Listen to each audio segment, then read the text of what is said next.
आदाब दोस्तों, मैं हूं एम ए वाजिद। आप देख रहे हैं पैगाम टीवी।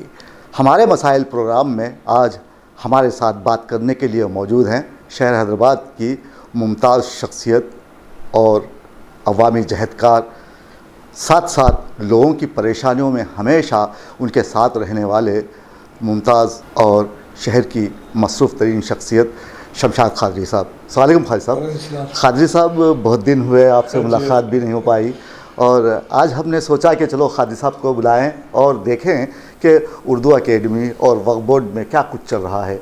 कई दिनों से जियो जारी करने की बात चलती है, पैसे आने की बात होती है, कई बातें होते हैं। लोग कहते हैं सोशल मीडिया पर तरह तरह के वाक़यात जो है सुना हम अपनी आँखों से देखते हैं। इंदिरा इल्लू के बारे में लोग कहते हैं, ये खुली खुबचार अर्बन डेवलपमेंट अथॉरिटी के बारे में कुछ ना कुछ कहा जाता है। तो इन सारी बातों को हम एक जगह समेटते हुए मुख्तसर अल्फाज में हम आपसे पूछना चाहेंगे कि खालिद साहब आप बताइए कि वक्फ बोर्ड और उर्दू एकेडमी का इस वक्त क्या हाल है। फाइनेंस का जी बहुत बहुत शुक्रिया वाजिद साहब, बड़े मसरूफियत की वजह से आपके पास हाजिर नहीं हुआ, क्योंकि आप जानते हैं कि आप जैसे सहाफ़ियों के साथ रह के कुछ ना कुछ आवाम की खिदमत करने का मौका मिलता है। और पैगाम टीवी से तो मेरा बड़ा पुराना ज़हनी लगाव भी है, पुराना रिश्ता भी है। तो मैं हमेशा इस बात का जो है वो रहा हूँ कि हमेशा आवाम के बीच में दरमियान में रहते हुए कुछ ना कुछ उनकी खिदमत की जाए। तो जैसा कि अभी आपने कहा, अभी कोई एक लीडर हैं, कांग्रेस के पुराने लीडर हैं, अभी इंदिरा इल्लू के बारे में जो है बड़ी तफसील से बयान कर रहे थे। तो मुख्तसर दो अल्फाज कह के फिर उसके बाद आगे बढ़ेंगे हम। जैसा कि उन्होंने कहा कि इंदिरा इल्लू में जो है एससी और या बीसी और एसटी के एक मेंबर को ले गया, माइनॉरिटी का नाम निकाल दिया गया। उन्होंने बड़ी तफसील से बहुत सी बातें की, वो मंडल लेवल पर दावा भी किया है कि जियो उन्होंने बहुत अच्छी तरह पढ़ा है। मैं उनसे सिर्फ एक ही सवाल करना चाहूँगा, यकीनन जितने भी अवामी जहदकार हैं और जितने भी जो है अपोजिशन लीडर हैं, ये उनकी अपनी जिम्मेदारी है कि अवाम की बात हुकूमत तक पहुँचाए और हुकूमत की बात अवाम तक पहुँचाए। अगर कोई आवाज़ उठा रहा है कांग्रेस की गलतियों की, तो सबसे पहले तो वाजिद साहब मैं ये बात कहना चाहूँगा कि इतनी बड़ी नेशनल पार्टी है, आज जो लोग जो है तेलंगाना को तबाह करके गए, KTR हो, KCR हो या फिर हरीश राव हो, हुकूमत को जो है फ़कीर बना के चले गए जी। उसके बावजूद भी ये कांग्रेस हुकूमत की यह जिम्मेदारी बनती थी कि जब उनको हुकूमत उनके हाथों इख्तिदार मिला है तो उनका मुंह तोड़ जवाब देना बेहद ज़रूरी था। आज अपोजिशन लीडर जो है रेवंत रेड्डी के सिर पे बैठे हुए हैं, अब कांग्रेस हुकूमत के सिर पे बैठे हुए हैं। ये बात मुझे समझ में नहीं आया। मैं मिस्टर रेवंत रेड्डी से और मिस्टर जितने भी इसके अरबाब मजाज हैं उनसे ये जानना चाहूँगा कि आखिर किस वजह से आप लोगों का अपोजिशन का डर है या KTR का डर है या KCR का डर है। मिस्टर रेवंत रेड्डी, आप जब आपको हुकूमत ने एक जो है अक्सरियत के साथ आपको चुना है, तो फिर आपके हुकूमत ने जो गुज़िश्ता हुकूमत ने जो गलतियाँ की थी वो आवाम के सामने लाना बेहद ज़रूरी है, जबकि ख़जाना खाली करके आपको दे दिया गया था। मगर मैं नहीं समझता कि ये लोग क्यों इतना डरे हुए हैं। अब ये मिस्टर रेवंत रेड्डी की जो है जिम्मेदारी बनती है और कांग्रेस के जो नए सदर बने उन्होंने बड़ी अच्छी बात की, तमाम जो है अपने मेंबरान से बात कही कि आप सोशल मीडिया पे जो गलत प्रोपेगेंडा कांग्रेस के लिए किया जा रहा है उसको जो है उसका जवाब दिया जाए। और होना भी ये चाहिए जनाब। अगर का गलती नहीं करने के बाद बजट नहीं है, हो सकता है आगे कल जो 6 ज़मानतें हैं या जो भी है वो पूरी होंगी, मगर इसका सही तरीके से आवाम तक मिस्टर रेवंत रेड्डी आपका जवाब जाना बेहद ज़रूरी है। क्योंकि अपोजिशन तो अपोजिशन ही है, जो मुखालिफत जो करेंगे वो तो मुखालिफत करेंगे, मगर हकीकत कहाँ तक है ये मिस्टर रेवंत रेड्डी और वज़ीर ख़जाना जानते हैं कि उनको किस तरीके से जवाब देना चाहिए।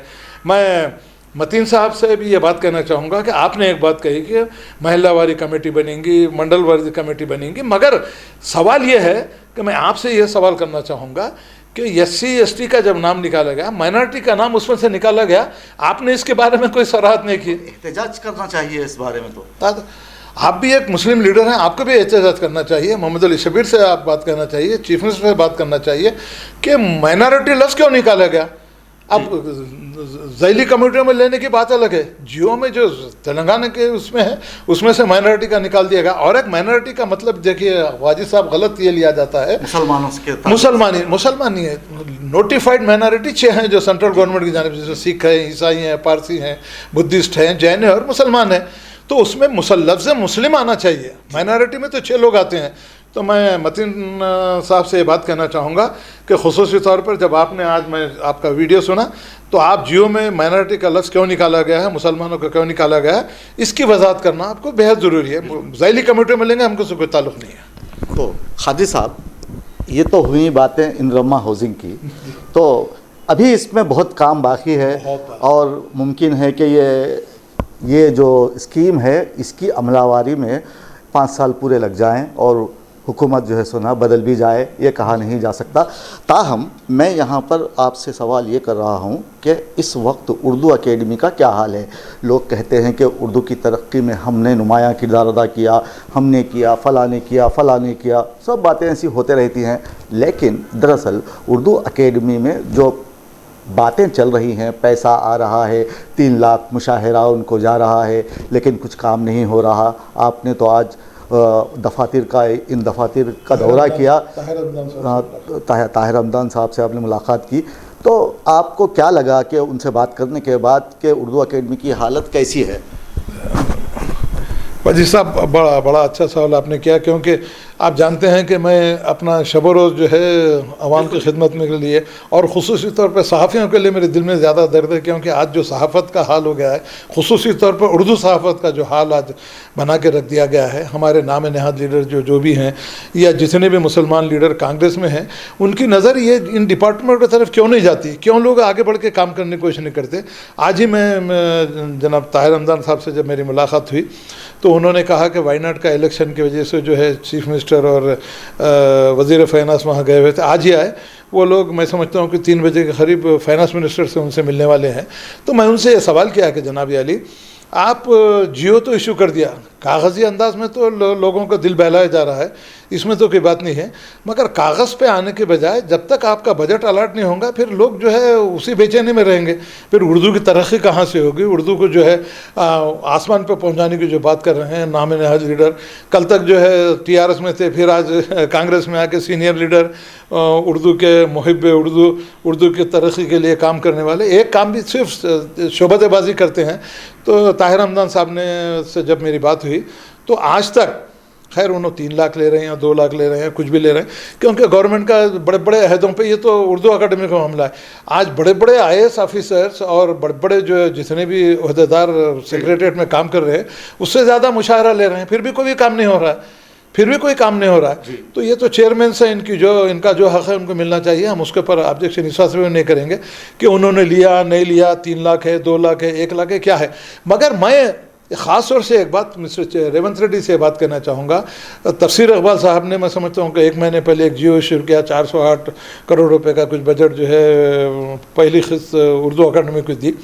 मगर ये बेवकूफ़ बनाने की बातें, मैं चाहे तफसीर इकबाल हो या फिर चाहे चीफ मिनिस्टर रेवंत रेड्डी हो या फाइनेंस मिनिस्टर हो या मिस्टर रामकृष्ण जो प्रिंसिपल स्पेशल चीफ सेक्रेटरी जो फाइनेंस है, मैं उनसे ये बात जानना चाहूँगा वाजिद साहब कि आखिर कब तक जो है सहाफ़ियों को बेवकूफ़ बना जाएगा, कब तक मुसलमानों की जो है उर्दू की तरक्की के लिए काम नहीं होगा, सिर्फ ज़बानी जमा खर्च से कुछ होने वाला नहीं है। तो कादिर साहब, आपका मतलब ये है कि आपने जब वहाँ का दौरा किया तो आपने देखा कि उर्दू अकेडमी पर सियासी इताब नाजिल हो रहा है? बिल्कुल, देखिए, बिल्कुल सियासी इताब नाजिल इस वजह से नाजिल हो रहा है कि चेयरमैन साहब, उनको तो चेयरमैन की कुर्सी दे दी गई है, एक अच्छी जो है जिम्मेदारी का पोस्ट दिया गया है। मगर मैं एक बात कहना चाहूँगा हुकूमत से और मिस्टर रामाकृष्ण जो स्पेशल चीफ सेक्रेटरी फाइनेंस है, उनसे मैं ये कहना चाहूँगा और आवाम के सामने भी और तमाम सहाफ़ियों के सामने ये बात लेना चाहूँगा कि आखिर सहाफ़ियों के साथ ये सौतेलियाना सलूक क्यों किया जा रहा है।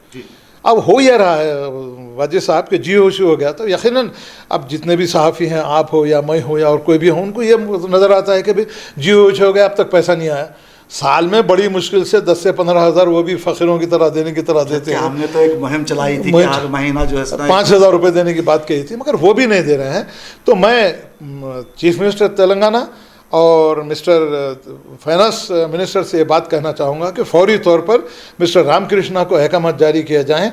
जब जियो इश्यू हो चुका है तो फिर बजट फौरी तौर पर अगर रिलीज़ किया जाएगा तो खुसूसी तौर पर उर्दू की जो है तरक्की की जो बात की जाती है, सहाफ़ियों को जो एड देने की बात की जाती है, उस पर कुछ अमलावरी हो सकती है और हुकूमत में इसमें कुछ नेकनामी होती है। वरना हो ये रहा है कि माइनॉरिटी फाइनेंस डिपार्टमेंट को यतीम खाने से बदतर बना के रख दिया गया है। जनाब अली, मैं रेवंत रेड्डी से बात जानना चाहूँगा कि जिस वक्त आपने इलेक्शन में अपना कैंपेन किया था, जिस वक्त मुसलमानों को सुनहरे ख्वाब दिखाए थे, मुसलमानों की तरक्की की बात की थी, उर्दू को दूसरी ज़बान की तरक्की देने की बात की थी, ये अमल नदारे थे।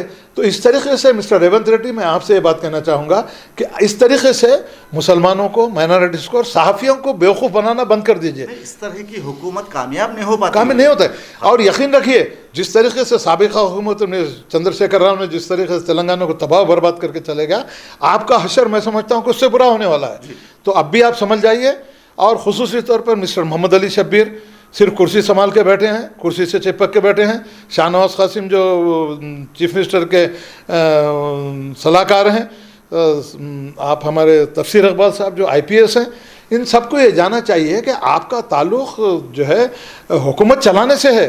हुकूमत चीफ मिनिस्टर या फाइनेंस मिनिस्टर नहीं चलाते, सारी जिम्मेदारी आपकी है। इस्लाहात लाने की जिम्मेदारी आप लोगों की, IAS IPS से ऑफिसर की है।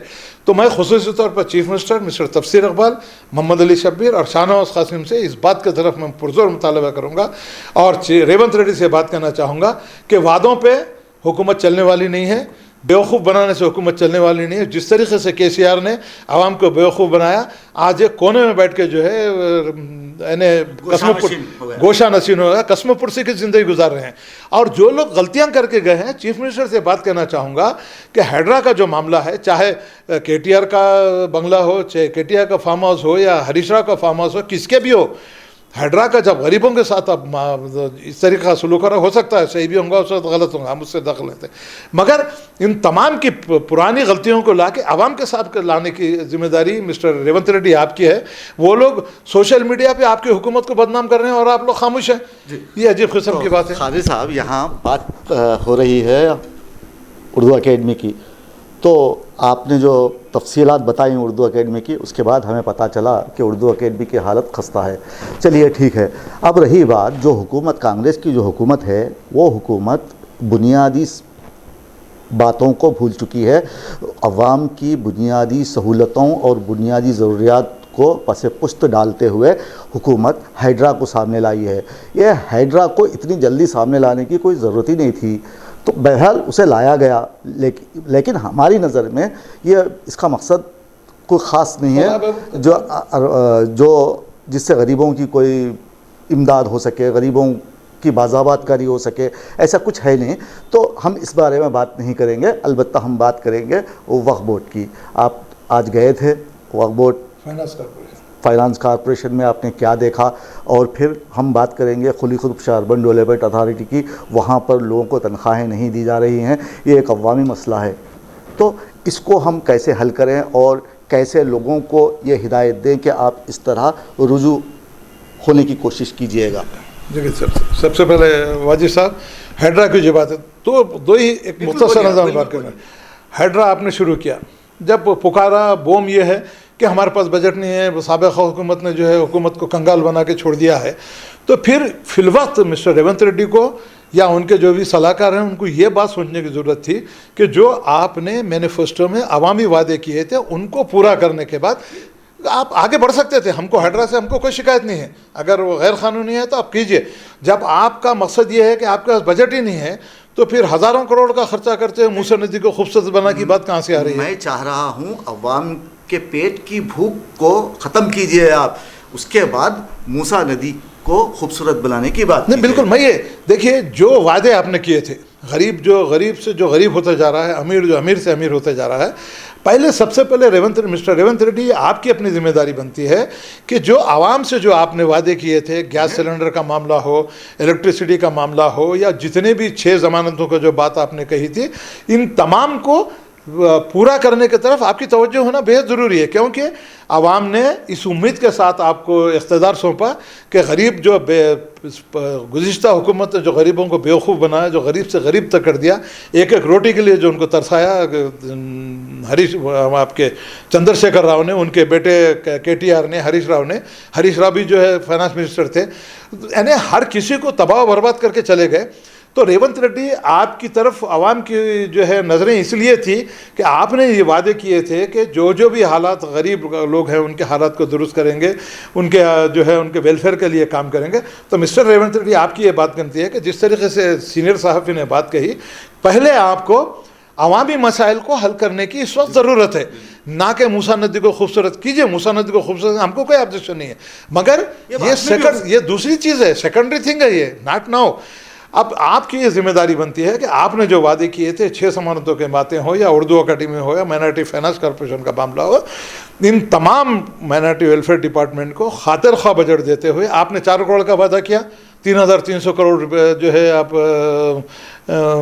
रिलीज़ करें, वो अब तक भी रिलीज़ नहीं हुआ, बजट ही नहीं आया अब तक। तो इसका मतलब क्या है? क्या मुसलमानों को बेवकूफ़ बनाना, माइनॉरिटी को बेवकूफ़ बनाना? तो हम मिस्टर रेवंत रेड्डी डायरेक्ट आपसे बात करना चाहते हैं कि एक सीनियर सहाफ़ी, एक समाजी जहदकार होने के नाते मैं आपसे ये सवाल करना चाहूँगा कि आप सबसे पहले अवामी मसाइल को हल कीजिए, फिर उसके बाद मूसा नदी को कीजिए, किसी को कीजिए, जो है शहर हैदराबाद को जो है पेरिस बना दीजिए। जिस तरीके से साबिक़ हुकूमत ने हैदराबाद को पेरिस बनाने का वादा किया था, वो तो वादा ही रह गया।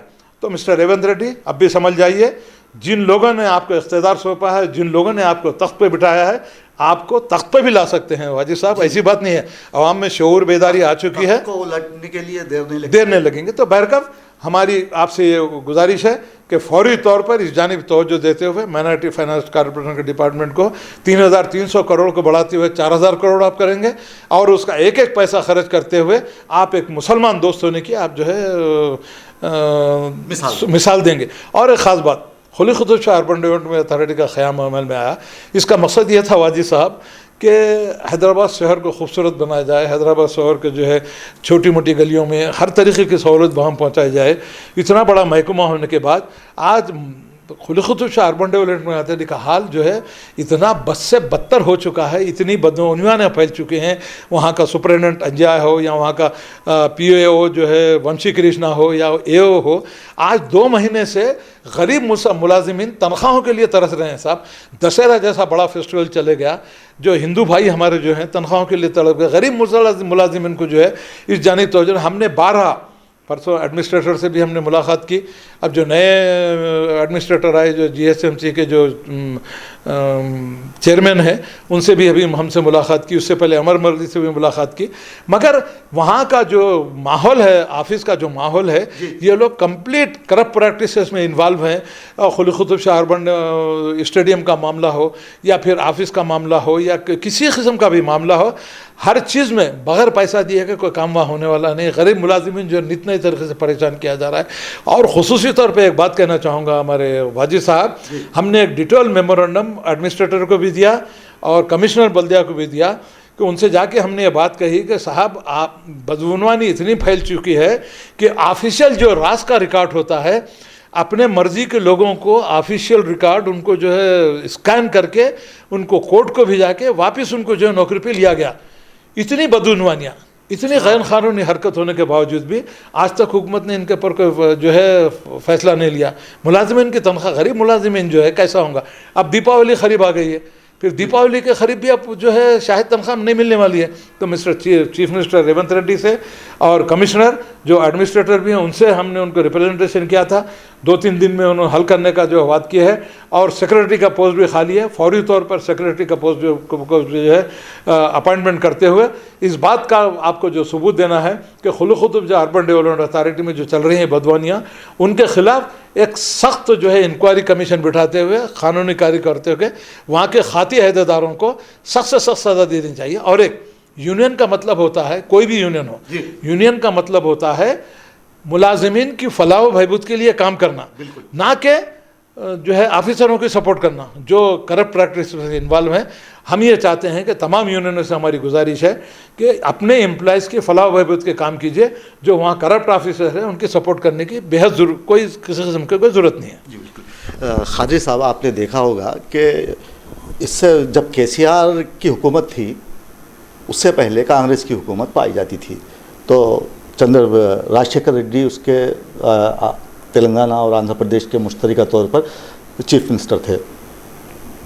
तो आपको याद होगा उस ज़माने में भी मूसा नदी को खूबसूरत बनाने का एक प्रोपेगेंडा रचा गया था और रबर डैम डालने की बात की गई थी। वो स्कैम साबित हुआ, बाद में जाकर वो स्कैम साबित हुआ। अब लोग सोच रहे हैं कि अब कांग्रेस हुकूमत जो काम कर रही है वो भी किसी स्कैम से कम नहीं।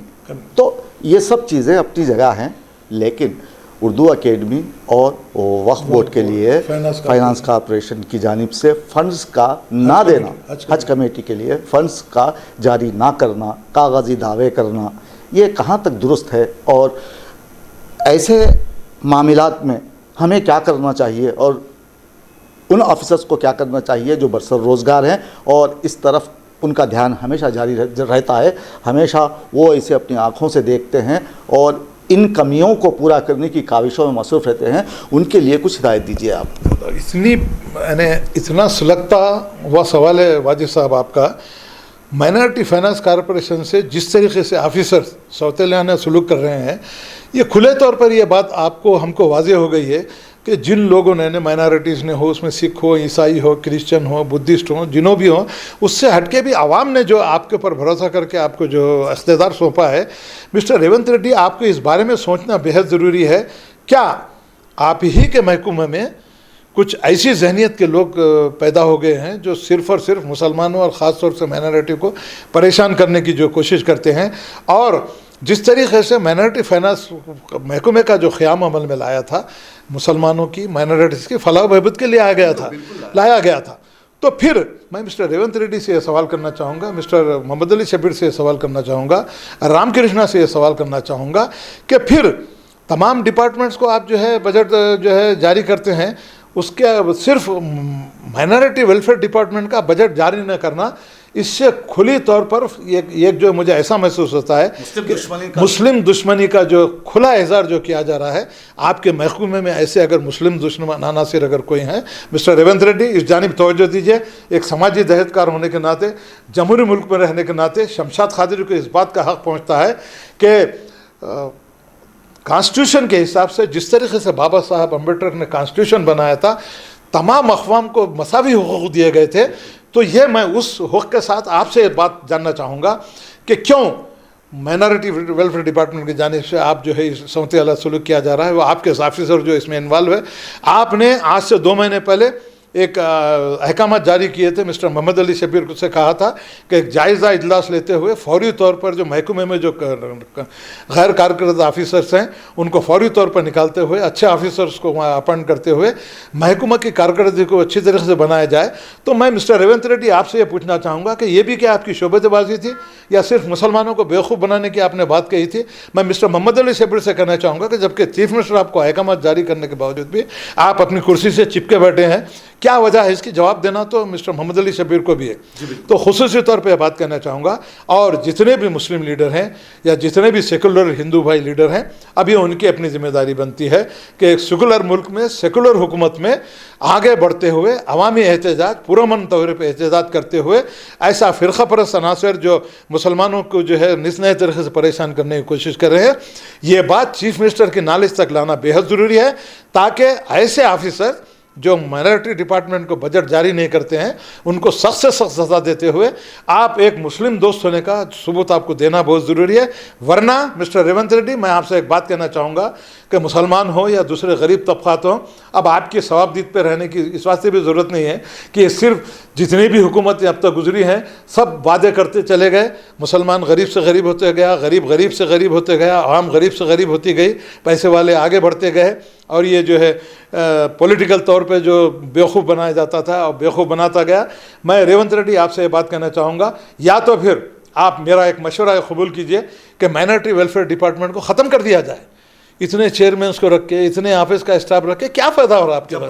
बजट ही नहीं है। वक्फ बोर्ड की हज़ारों करोड़ों की, मैं आपसे रेवंत रेड्डी आपसे सवाल करना चाहता हूँ, हज़ारों करोड़ की जो है वक्फ बोर्ड की जायदाद है उसको हासिल कर लीजिए और अवामी नुमाइंदों को उसमें शामिल करते हुए जितने भी वक्फ बोर्ड की आमदनी है, हम आपसे एक बात कहना चाहते हैं कि दवाखाने हमारे होंगे, स्कूल हमारे होंगे, नौकरियां हमारी होंगी।